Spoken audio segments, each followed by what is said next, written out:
Welcome team radio खांची 90.4 FM हम सबका radio. I am doctor J.P. Singh, head Department of Botany, RSY College Ranchi. Today I am talking about a very important topic, respiration, especially the mechanism of glycolysis. Respiration is primarily an energy yielding dissimulation process in which all living organisms breaks the stored food.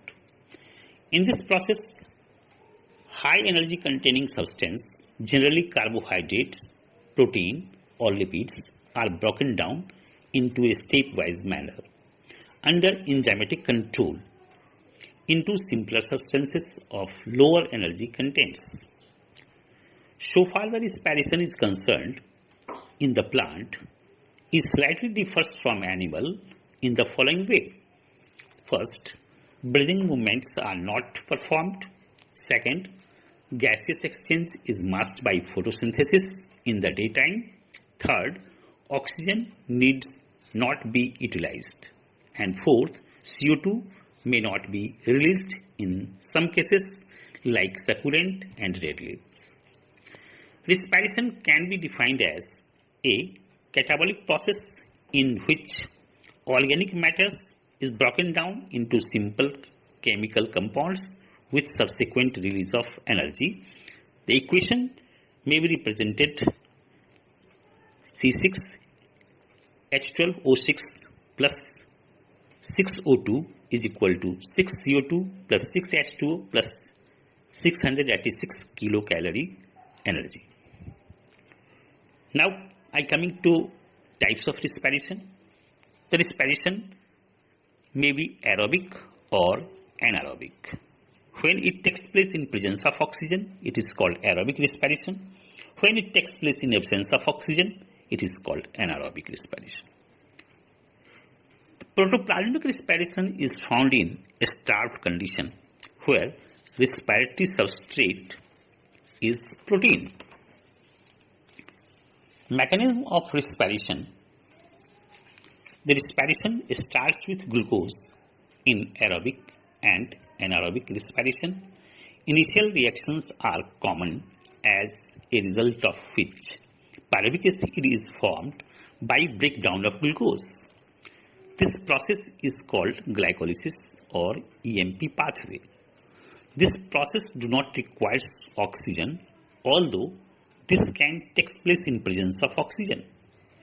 After this stage, the fate of pyruvic acid is different depending upon the absence or presence of oxygen.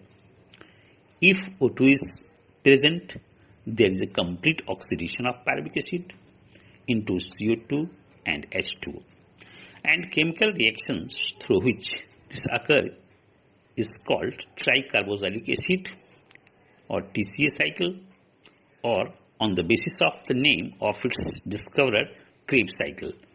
This cycle occurs in mitochondria. If O2 is present, O2 is absent, pyruvic acid forms ethyl alcohol and CO2 without the help of any cell organelles.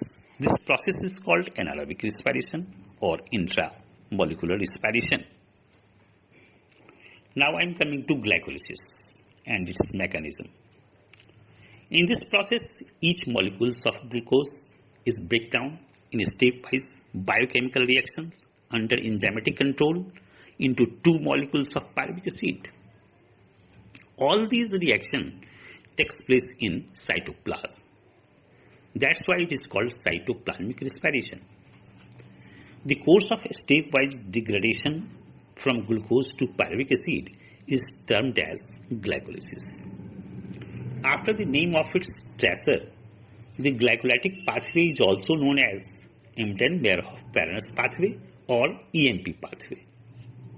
It can be broadly represented in equational form.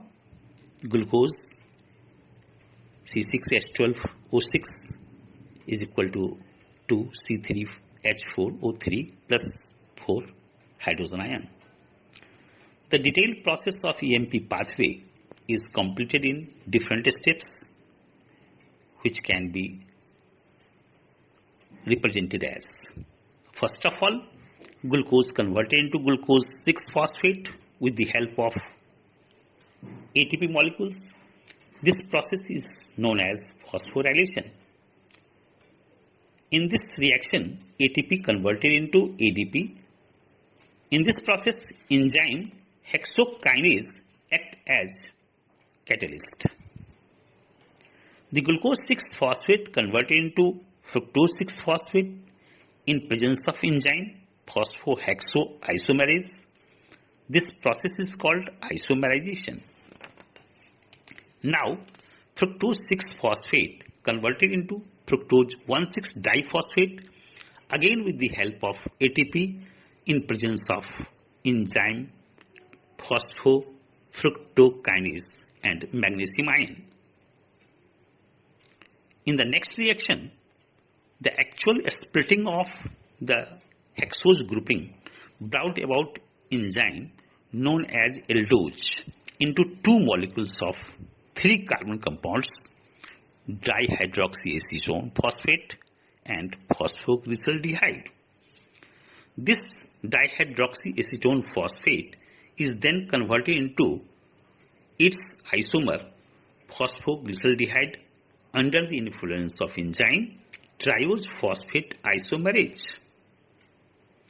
In the next step, 3-phosphoglyceraldehyde is converted into 1,3-diphosphoglyceric acid. This involves the incorporation of inorganic phosphate and the oxidation of aldehyde into acid by the enzyme phosphoglyceraldehyde dehydrogenase. The coenzyme NAD is reduced to NADH2. The 1,3-diphosphoglyceric acid now loses one of its phosphate grouping to ADP in presence of enzyme phosphoglyceric acid kinase to form 3-phosphoglyceric acid and ATP. In presence of enzyme phosphoglyceromutase, 3-phosphoglyceric acid is transformed to 2-phosphoglyceric acid. It is only an isomeric change in which phosphate group is transformed from 3rd carbon atoms of the acid to the 2nd. By the withdrawal of water from 2-phosphoglyceric acid under the action of enzyme enolase, phosphoenol pyruvic acid is formed. The phosphate group is now removed from phosphoenol pyruvic acid with the production of pyruvic acid under the influence of enzyme phosphopyruvic acid kinase. ADP acts as phosphate acceptor to produce ATP.